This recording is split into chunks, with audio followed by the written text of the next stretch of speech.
Ladies and gents, welcome back. Now, I'm a big fan of Alfred Hitchcock movies, and they always come with a twist at the end. So if you're a fan, stick around to the end. Justin Trudeau just revoked the Emergencies Act, the War Measures Act, and he's coming under pressure now for this.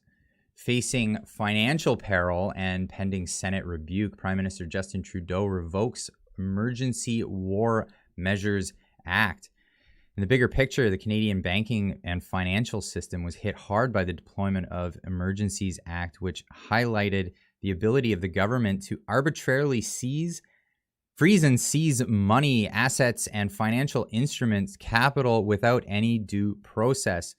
There are also strong rumors in the financial sector that in addition to Canadians removing their money from the banking system, previous investment funds from Hong Kong have been moved. And making matters even worse, digital currency exchanges were no longer offering services in Canada. Simultaneous to the mounting domestic and international backlash against the financial system, the Canadian state was likely to rebuke the government of Justin Trudeau and not support the invocation of the Emergency War Measures Act against Canadian citizens.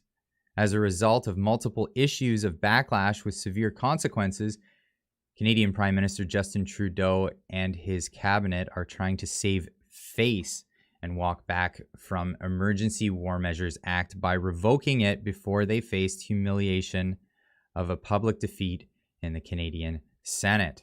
We were very clear that the use of the Emergencies Act would be limited in time. And today, after careful consideration, we're ready to confirm that the situation is no longer an emergency. Therefore, the federal government will be ending the use of the Emergencies Act.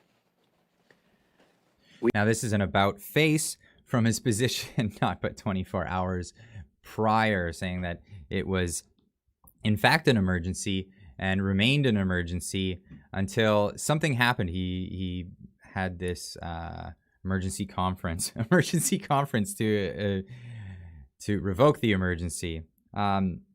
More on this. Jordan Peterson was talking with Rex Murphy, who's a prominent political pundit for as long as I remember.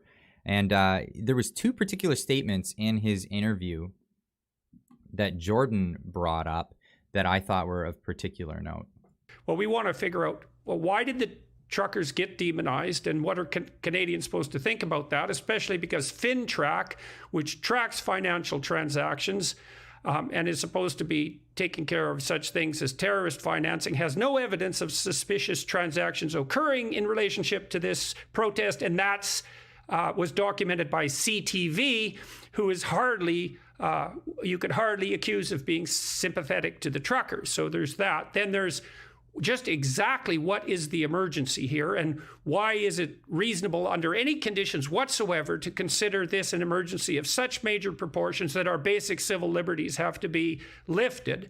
Then the ability to freeze and seize bank accounts, which generates distrust in the banks. The precedent to define retroactive crime, because now funding a perfectly legal protest through legal means has been criminalized and associated with terrorism and organized crime, and can be punished without trial by fiat, and that appears to be permanent.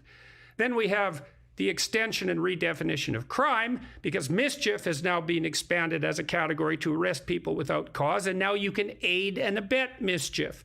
And then they compelled the tow truck operators to start operating, and Trudeau said they would get just compensation. And then you've been beating this drum for a long time.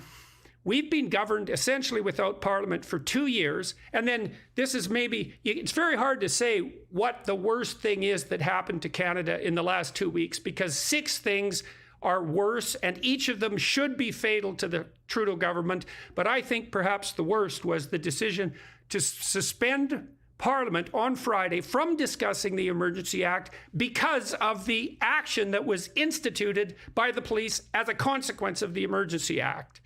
So there's a phenomenon known as regime uncertainty that takes place in markets when governments take heavy-handed measures against their citizenry, notably like in cases like Venezuela, where the government began nationalizing some of the resources. What happened was a lot of the investors started pulling their money out immediately, and it created a giant drain. The idea of regime uncertainty is a phenomena in investment markets where people are uncertain if they're ever going to get their investment back, if it's just going to be seized by the state. Here we have James Mayville getting on Twitter saying, what the hell is happening in the Canadian banks right now, showing outage reports spiking all over the place. And more stories. Did Justin Trudeau's financial crackdown really spark a bank run in Canada? Now let's get to more that Jordan Peterson had to say on the subject of having money in bank accounts in Canada. So this morning, I don't know what to make of all of this because it's happening so quickly. I can't believe the state to which the country has degenerated.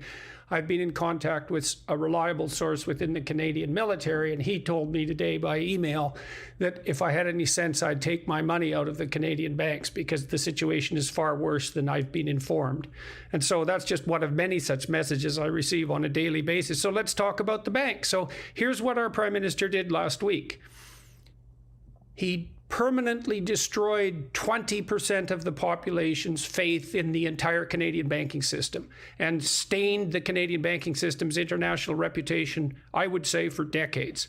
And in any normal time, that in itself would have been enough to constitute sufficient grounds for a non-confidence vote for the government to be ousted. And that's only one of like the 7 things that happened last week that are of that magnitude. You can't even keep up with them.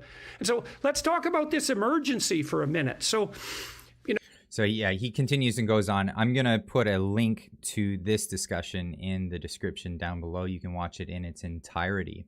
Now, getting back to that article, this is where things begin to get interesting.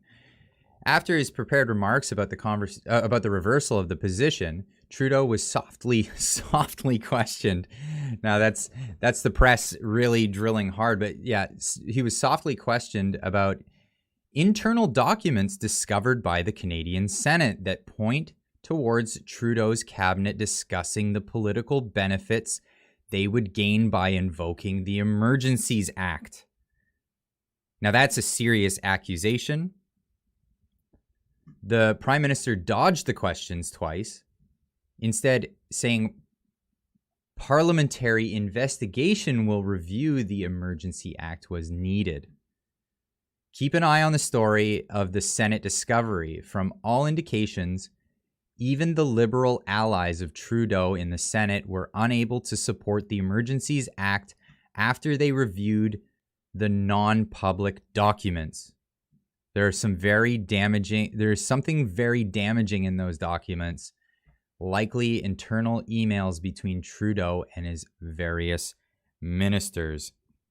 Now, that might be damning for the Trudeau government, his entire cabinet right there. So I'm going to keep grilling on this one because I know stories are going elsewhere and people are going to be paying attention to what's going on in Ukraine right now. I'm going to be reporting on that. I've already reported on that earlier today, but I will be paying attention to what's happening with these apparent internal emails that are damning information that the Senate has reviewed non-publicly.